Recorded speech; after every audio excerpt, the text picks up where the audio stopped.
In this video, we're going to talk about thrums or thrumming, which is little bits of roving knit into a knitted piece to give it a bunch of thickness and warmth. And this video is sponsored by Knitter's Pride. I'm using their Marblz needles in this video. I have a needle set here of the Marblz. Knitter's Pride always outdoes themselves on the cases, and this one they've really done a great job on. These are the Marblz needles. This is an interchangeable set with the different tip sizes. These tips range from size 4 to size 11 US, which is 3.5 millimeters, I'm doing this without my glasses, up to 8 millimeters. And you have the needle tips and the different cord lengths inside, and you attach the cord length that you need to the needle.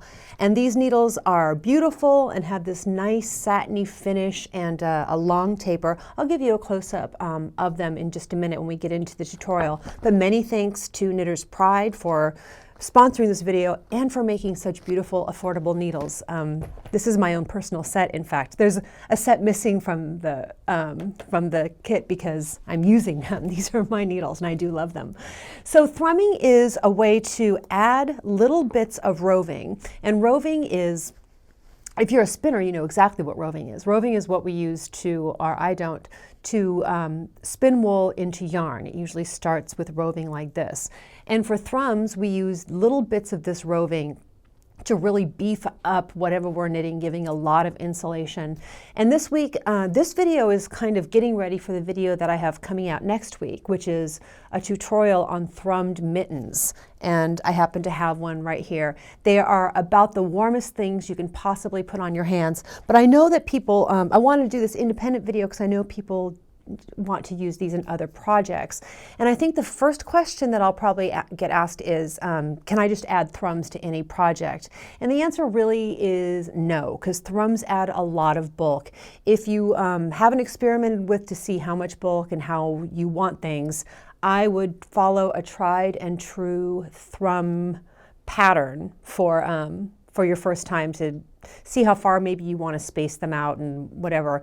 I mean, you can put thrums in slippers and hats and socks, and you could put it in a sweater to make a really warm sweater, but it'd be very, very bulky and probably not very flattering sweater. But mittens are perfect because your hands can get really cold and play in the snow and they still stay dry and warm.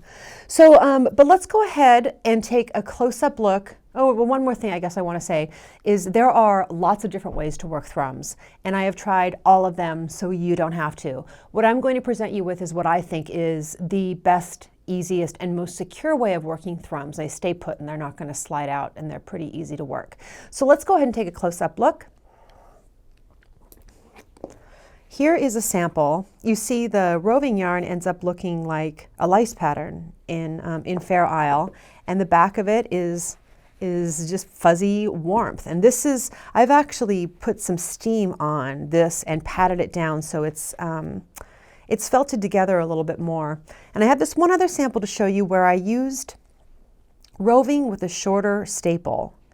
And I'm going to talk more about this, but I want you to get a look at this now.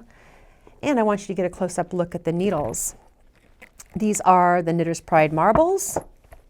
And you can see each color is a different size and each needle is different from every other one because the marbling is different. And if you have never had an interchangeable needle set, I can't speak highly enough of them because, excuse me, I have my tools here because I wanted to grab something. I can't speak highly enough of them because when you're in the yarn shop and shopping, you know you have the correct needle size at home. And this is what you're going to do with the Knitter's Pride needles. You pick the cord length that you want and the needle size that you need, and that's how, you know, this interchangeable set provides all that. And you put a key through the base of the cord, take the needle you need and screw it right on there, and then use the key to hang onto the cord so you can tighten it up the rest of the way. And when you do that, you get this really beautiful smooth join that isn't going to snag the yarn. And then when you're done, you of course use the key to unscrew it and put it back in the case where it stays very tidy. Now I'm going to show you how to work these thrums. Let's take a look at the roving first. I have roving in a few different colors. And in the video description field, I will, and on my website, I'll give you information about where I got all of these products. If you're a spinner, this is going to be very familiar to you. The roving, we're going to use bits like this. And roving is measured in staple length and how long a staple is. And a staple is the actual fiber length that you get when you pull on the yarn like this. And that's, this is a long staple length, which I found to be the best for working roving in the technique that I'm going to show you. And the little sample that I showed you with the shorter staple length was actually from this one. And when you pull on it, you get something shorter, and it wasn't quite as easy to work with. There's nothing wrong with it. And there are some techniques that this is probably more appropriate, but I preferred the longer staple length for the thrums that I was making. And so let me create some room for myself here. Normally what I'll do when I'm working thrums is I'll pull out a few at a time, and so that when I knit across, I'll have it ready. And I encourage you to knit up a swatch and give thrums a try before you actually try it in a project. You can experiment with how many fibers you want to use, just how much thickness. I found that my thrums varied in size and it didn't really make much of a difference. Some of them were really thick and some of them were not as thick. And in the end, the stitches all looked the same on the outside. And they all just kind of made big insulation warmth on the inside. So I will give you instructions for how to make this swatch if you want to give it a try and work with some thrums. With any roving you have at home is fine. Now this is the technique that I use for making thrums that after trying all of them I found is the best. We're going to knit into the stitch below. We have the stitch on the needle and the V just below it. Put the needle straight through that V and then take a thrum and twist it a couple of times. It will come untwisted, but it helps. And then fold it over in half and pop it over the back needle and then pull that through as a stitch. Now when you do that, don't pull the old stitch off the left needle. Put the tip of your needle through that stitch, take the working yarn and knit it. Now there's just one more step to this. You want to bind off or pass the thrum stitch over the stitch you just worked. So grab it with the left needle and pull it over. And then at that point, tighten up the thrum. You don't have to tighten it up crazy hard, but just tighten it up a little bit.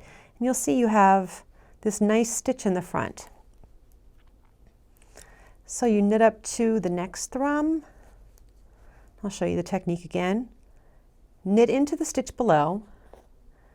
Grab the little bit of roving, twist it around and fold it in half. And then pop it over the end of that needle. Pull that through as a normal stitch, but don't take the old stitch off the left needle. Put the needle through that stitch. Take the working yarn and wrap it and pull it through. Then bind off the thrum stitch over the last stitch and tighten it up. Excuse me. I'm going to show you one more time. There's one more thing I want to point out. Knit into the stitch below. This one's actually a little thicker than I normally make them, so just thinned it out a little.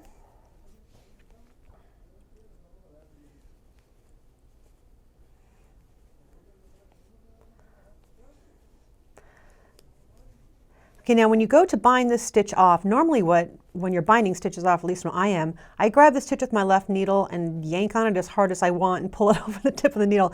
You don't want to do that, especially if your roving is not a really long staple, because you understand if you pull it really hard to pull it over the tip of the needle, you could just pull it completely out. There's nothing holding it in place. So this is what I do. I grab the thrum stitch and just carefully scoot everything to the tip of the needle and over so that I'm not really stretching it out to get it bound off over the other stitch. And you take a look at it from the front. And then the other thing I wanted you to see was the difference between the ones that were felted down a little and the ones that weren't. You see, these are the ones I just worked, and they're They're crazy. They're all over the place. And to make these kind of matte down a little bit more, I just applied some steam from the yarn, and I went like, I applied some steam from the iron, and then I went like this while it was still warm, and it just kind of all matted down and made some great insulation there. And I can do the same thing with these. I wanted to show you the difference in how that looks. Anyway, depending on when you're watching this video, I may or may not have a thrummed mitten tutorial out. Just click the little eye in the upper right-hand corner here. If the video is ready, there'll be a link to it and how to get your pattern and everything else. Until then, good luck.